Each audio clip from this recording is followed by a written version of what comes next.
December 1941. The Pacific Ocean lay calm in the early hours of the morning. The sky above Hawaii was still dark, the kind of darkness that comes just before dawn, when the world feels suspended between night and day. At T7:48 am, the silence broke. Japanese aircraft tore through the sky above Pearl Harbor, and within minutes, the United States was pulled into a war it had tried desperately to avoid. To many Americans, the attack was shocking, sudden, and unthinkable, but in Tokyo, it was something else entirely. It was the opening move of a war Japan truly believed it could win.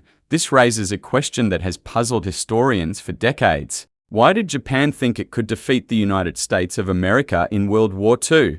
America had a larger population, a larger economy, more factories, more steel, more oil, and yet, Japan's military leadership marched forward with confidence, sometimes even arrogance, into a war against an industrial giant. This was not madness. It was not ignorance. It was a carefully constructed illusion built from ideology, miscalculation, racial assumptions, historical experience, and desperation. To understand this, we must go back years before the bombs fell on Pearl Harbor, to a world already sliding toward catastrophe. By the late 1930s, Japan was not a peaceful island nation. It was a militarist empire, shaped by decades of expansion, conquest, and conflict. Japan had modernized rapidly since the late 19th century, transforming itself from a feudal society into an industrial power. But modernization came with a cost. Japan lacked natural resources. No significant oil reserves,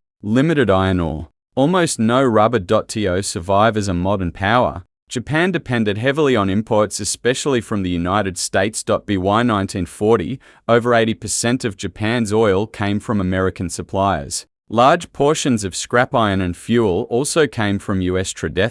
Dependence terrified Japanese military planners. They believed a nation that relied on foreign powers for survival was not truly sovereign, and when Japan expanded into China in the 1930s, launching a brutal, grinding war, the United States began to push back economically. Sanctions followed. Trade restrictions tightened. Oil supplies became uncertain. To Japan's leadership, this felt like strangulation, not negotiation, not diplomacy, but an existential threat. Japan's decision-makers were not just politicians, they were soldiers.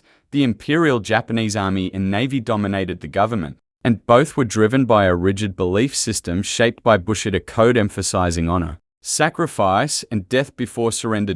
In this worldview, retreat was shameful, compromise was weakness, endurance could overcome material disadvantage. Officers genuinely believed that spiritual strength could defeat industrial power. This belief was not abstract. Japan had already proven, in its own eyes, that it could defeat larger Western powers. In 1905, Japan shocked the world by defeating Imperial Russia in the Russo-Japanese War. Russia was a European great power. Japan was considered an upstart, yet Japan won. To Japanese strategists, this victory became proof of a dangerous idea. A disciplined, determination power could defeat a larger Western empire. This lesson was reinforced again in the 1930s. As Japan expanded across Asia with frightening speed, China was vast but fragmented. European colonies in Southeast Asia were lightly defended. Each success reinforced confidence and blinded leaders to the limits of their strength. They began to believe that speed, shock, and decisive blows could compensate for long-term weakness. This belief would shape every major strategic decision Japan made. Chapter 4: Racial Assumptions and Fatal Misjudgment Zone. Of the least discussed but most critical factors was racial miscalculation. Many Japanese leaders believed American society was soft, materialistic, unwilling to endure hardship. They assumed Americans lacked the spiritual discipline to fight a long, painful war. Some believed that a sudden, devastating strike would break American morale. The public would demand peace. Rather than sacrifice, the US would negotiate. Once shocked and bloody-eyed, this was a catastrophic misunderstanding of American political culture. But in 1941, it felt logical to those inside Japan's military elite. Japan's naval strategy was built around a single concept: Kantai Kessen, the decisive battle. The idea was simple: lure the US Navy across the Pacific, weaken it through ambushes and attrition, destroy it in one massive fleet engagement after that. Japan believed America would have no choice but to accept a negotiated peace. Pearl Harbor was not meant to win the war. It was meant to buy time for Japan to secure oil fields in Southeast Asia, fortify island defenses, present the US with a fait-accompli. Japanese calculations. America would look at the cost of reconquest and decide it wasn't worth it. They were wrong. Not everyone in Japan believed victory was possible. Admiral Isoroku Yamamoto, the architect of Pearl Harbor, famously warned, "I can run wild for 6 months. After that, I have no confidence." Yamamoto understood American industry. He had lived in the United States. He had seen its factories. He knew its potential, but Japan's leadership was trapped. If they did nothing, oil supplies would run out. If they withdrew from China, the military's authority would collapse. War, however dangerous, seemed like the only path left. By late 1941, Japan stood at a crossroads. One path led to humiliation and retreat. The other led to war against the most powerful industrial nation on earth. Japan chose war not because it was confident of total victory, but because it believed defeat without fighting was worse. In the next part, we will explore how Japan planned to reshape the Pacific, why early victories reinforced fatal illusions, and how those illusions began to crack sooner than anyone in Tokyo expected. A world that suddenly seemed to belong to Japan in the first months of 1942. The Pacific War appeared to confirm everything Japan's leaders believed. Across thousands of miles of ocean, the map was changing at a speed that stunned the world. One by one, territories fell. Hong Kong collapsed. Singapore surrendered. The Philippines staggered. The Dutch East Indies crumbled. To outside observers, it looked like the rise of a new unstoppable empire. To Tokyo, it looked like destiny. Each victory reinforced a dangerous conclusion. Japan had been right. America and its allies were not prepared for war, but beneath the surface of these triumphs, the foundations of Japan's strategy were already beginning to crack. The shock of early victory. Fall of Singapore in February 1942 sent shockwaves through the Allied world. British forces once thought invincible in Asia surrendered in one of the largest capitulations in British military history. To Japanese commanders. This was proof of Western weakness. European empires had ruled Asia for generations, but when challenged directly, they collapsed faster than expected. In Tokyo, military planners studied reports with growing confidence. Their gamble appeared to be paying off.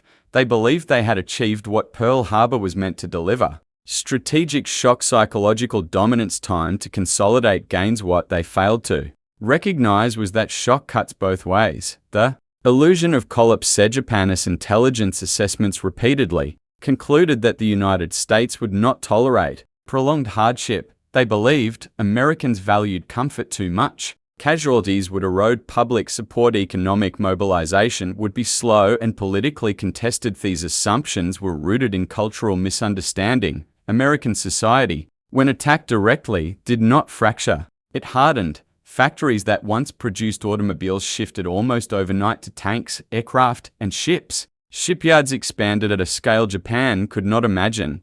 The United States was not merely entering the war, it was transforming itself. Japan did not yet see this victory as confirmation. Bioseveri's success reinforced Japan's pre-war theories. The Kantai-Kessen doctrine, the belief in a single decisive naval confrontation, seemed validated. Japanese naval aviators were among the best trained in the world. Their early dominance in carrier warfare was undeniable, but this excellence hid a critical vulnerability. Japan's elite pilots were irreplaceable. Their training programs were long, selective, and rigid. The United States, by contrast, was building a system designed for mass replacement. Japan was winning battles with a force it could not replenish. This imbalance would soon become fatal. The problem of distance. Japan's empire stretched across vast distances. Each island captured required supplies, fuel, troops, defense, but Japan's merchant fleet was limited.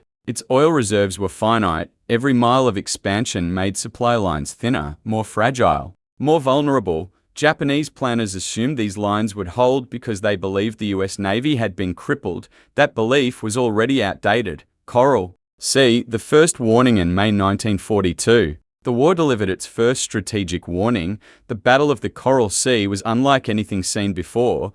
The opposing fleets never saw each other directly. Aircraft decided the battle. Japan succeeded tactically but failed strategically. The invasion of Port Moresby was halted. More importantly, Japan lost experienced pilots it could not afford to lose. Tokyo. Coral Sea was framed as a victory. In reality, it was a signal. For the first time, Japanese expansion had been stopped. Intelligence, the silent battlefield while Japanese forces celebrated early gains. Another war was unfolding in silence.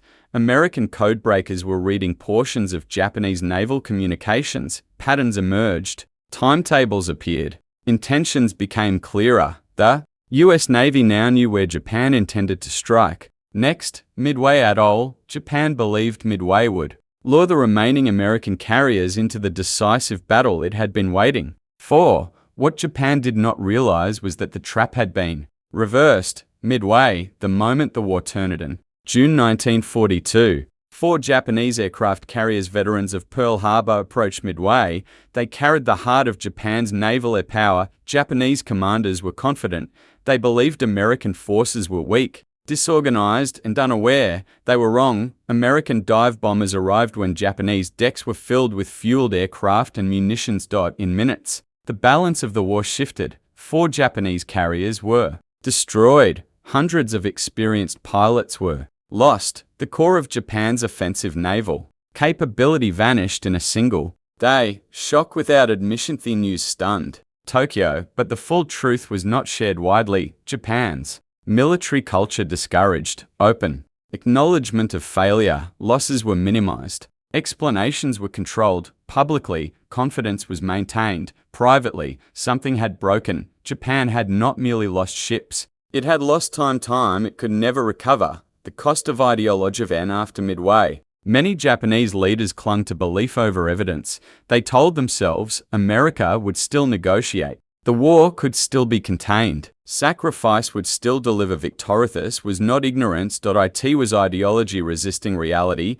Japan's leaders had committed themselves to a vision of honor, endurance, and destiny that left little room for retreat. The empire could advance. It could fight, but it could not easily admit error. The war changes shape. Late 1942, the Pacific War had transformed. Japan was no longer expanding freely. It was reacting. American forces began pushing back slowly, methodically, relentlessly. Japan still fought with skill and determination, but the strategic balance had shifted. The industrial war had begun and Japan was on the losing side. Japan had entered the war believing speed and shock could overcome size and industry. For a brief moment, it seemed true, but early victories masked structural weakness. Ideology silenced warnings. Confidence delayed correction. In the next part, we will move from strategy to human cost, from maps and fleets to islands, prisoners, and lives caught inside a war that Japan could no longer control.